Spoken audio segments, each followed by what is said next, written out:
कांग्रेस के प्रदेश अध्यक्ष जीतू पटवारी ने महाराष्ट्र और झारखंड सहित मध्य प्रदेश में हो रहे उपचुनाव में कांग्रेस की जीत का दावा किया है। इसके साथ ही उन्होंने मणिपुर में हो रही हिंसा को लेकर केंद्र की मोदी सरकार को जमकर घेरा। सोमवार को कांग्रेस प्रदेश अध्यक्ष जीतू पटवारी मीडिया से मुखातिब हुए। इसी दौरान उन्होंने प्रदेश के कई हिस्सों में हो रहे उपचुनाव को लेकर बयान दिया। वहीं जीतू पटवारी ने कहा कि मध्य प्रदेश की बुधनी और विजयपुर विधानसभा सीटों पर हो रहे उपचुनाव में भाजपा की हार और कांग्रेस की ऐतिहासिक जीत होगी। इसके अलावा उन्होंने झारखंड और महाराष्ट्र में हो रहे विधानसभा चुनावों में भी कांग्रेस की जीत का भरोसा जताया। पटवारी ने भाजपा पर निशाना साधते हुए कहा कि अब देश की जनता भाजपा के झूठ को समझ चुकी है और इस बार भाजपा के झूठे वादों में फंसने वाली नहीं है। साथ ही उन्होंने केंद्र की मोदी सरकार के 5 बड़े वादों का हवाला देते हुए कहा कि सरकार ने अपने वादों को पूरा नहीं किया है। मोहन यादव जी, आपका दायित्व है 5 गारंटियां पूरी करो, भ्रमित मत करो। आप 100 करोड़ रुपए रोज कर्ज लेते हो, विज्ञापन देते हो, हेलीकॉप्टर खरीदते हो, किराया देते हो, आप विदेश पर्यटन पे जा रहे हो। ये सवाल है और ये उठते रहेंगे। आपने सोयाबीन के दाम की बात की थी कि हम एमएसपी पे खरीदेंगे। कितना सोयाबीन खरीदा बताओ? भगवान राम क्या वास्ता है, आपको बताओ। अभी अडानी और अंबानी से बाहर सरकार नहीं आ रही। 25% उद्योगपतियों के पास देश का 80% धन चला गया। तो इसकी लड़ाई कांग्रेस पार्टी लड़ रही है। नौकरियों में बैकलॉग के पद मध्य प्रदेश की सरकार ने नहीं भरे। मोहन यादव जी, आपको थोड़ा तो संज्ञान इस बात का होना चाहिए कि बैकलॉग के पद अगर भरने थे तो आपका दायित्व था। आप बीजेपी की सरकार का दायित्व था। 1,50,000 खाली है। आप अपराधी हो ST SC के। अभी छात्रवृत्ति में कोटा कम कर दिया, कोटा छात्रवृत्ति वितरित नहीं हुई। अलग अलग तरह का जो मद होता है ST SC पे खर्च करने का, सरकार वो कोलैप्स कर रही है, उसको दूसरे मद में ले जा रही है।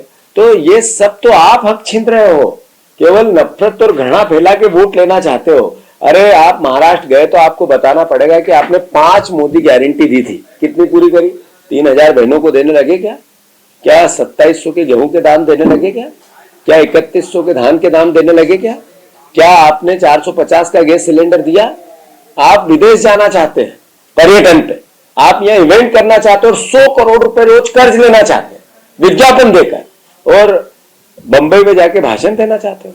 पहले मध्य प्रदेश की सुध तो ले लो, फिर बंबई जाओ। एक नाथ शिंदे जी पहले भी मुख्यमंत्री नहीं थे, मुख्यमंत्री थे अडानी जी। उन्होंने 50-50 करोड़ रुपए देकर विधायक खरीदे और बेचे गए थे। ये उस समय का 40 विधायकों का लेन देन का पार्ट था। अब अजित पवार ने एक्सेप्ट किया कि मीटिंग में अडानी जी भी थे, हमने तो नहीं कहा। तो जो आरोप लग रहे थे वो सत्यापित हुए। तो ये तो एक भूमिका इनकी जो थी केवल पद पे रह के दूसरों की सेवा करने की, क्या थी? किसी के यहाँ काम करने की। तो पैरोल पे थे। अब उनको पता चल गया सरकार कांग्रेस की बनेगी तो रह भी नहीं सकते।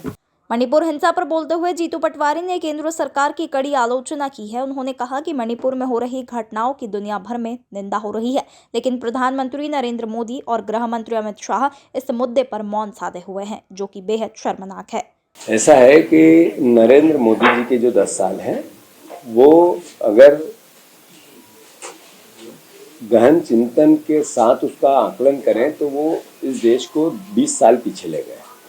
और जहाँ तक मणिपुर की घटना है, जो राहुल गांधी जी बार बार कहते हैं कि मणिपुर भारत का हिस्सा नहीं है, यानी देश पे खतरा है, इसलिए कि प्रधानमंत्री मणिपुर तरफ देखते ही नहीं, न गृह मंत्री देखते हैं। हालात बस से बदतर है। 1 साल 1.5 साल कैसा भयावह दृश्य होगा कि महिलाओं को नंगा कर करके दौड़ाया जा रहा था और पूरी दुनिया ने देखा, पर मोदी जी ने संज्ञान में नहीं लिया। आखिर ये नफरत, ये घृणा, ये लड़ाई जो पूरे देश में वो फैला रहे हैं, उसी का नतीजा है कि वो नफरत और घृणा का बीज इस तरह से भयावह हो गया। मतलब उसके लिए अपराधी है तो नरेंद्र मोदी जी की सरकार है। तो अगर समर्थन लिया तो कोई भी मान सम्मान, आत्मसम्मान वाला व्यक्ति इस तरीके से या विचारधारा या दल साथ रह ही नहीं सकता है।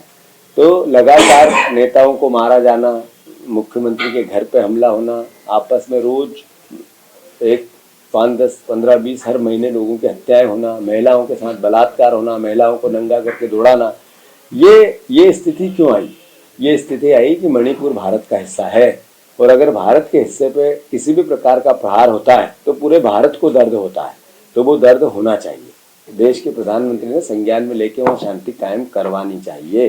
इसके अलावा जीतू पटवारी ने प्रदेश के अन्य मुद्दों पर भी अपनी बेबाक राय मीडिया के सामने रखी।